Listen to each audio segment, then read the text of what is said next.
சேலத்தில் நடந்த திமுக இளைஞர் அணி மாநாட்டில் இன்ப நிதியை ரிலீஸ் செய்துவிட்டதாகவும் அவருக்கு பின்னால் தற்போது 4 எம்எல்ஏக்கள் ஓடிக்கொண்டிருப்பதாகவும் பாஜக மாநில தலைவர் அண்ணாமலை கடுமையாக விமர்சித்துள்ளார். தஞ்சை மாவட்டம் கும்பகோணம் திருவிடைமருதூரில் பாஜக மாநில தலைவர் அண்ணாமலை 78 நாளாக என் மக்கள் நடைபயணத்தை மேற்கொண்டார். திருபுவனத்தில் நடைபயணத்தை தொடங்கி பொதுமக்களை சந்தித்த அவர் பிரச்சார வாகனத்திலிருந்து பொதுமக்கள் மத்தியில் உரையாற்றினார்.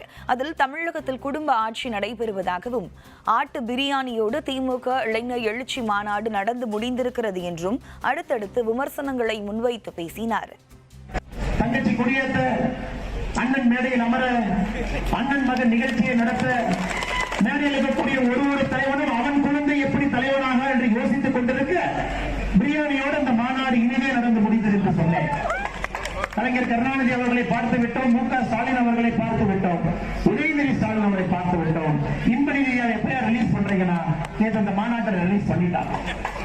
இன்ப நிதி தான் அடுத்தது சொல்லிட்டு இன்ப நிதி பின்னால் 4 எம்எல்ஏ ஓடிட்டு இருக்கு. ஐயா வேண்டாம், இது வேண்டவே வேண்டாம்.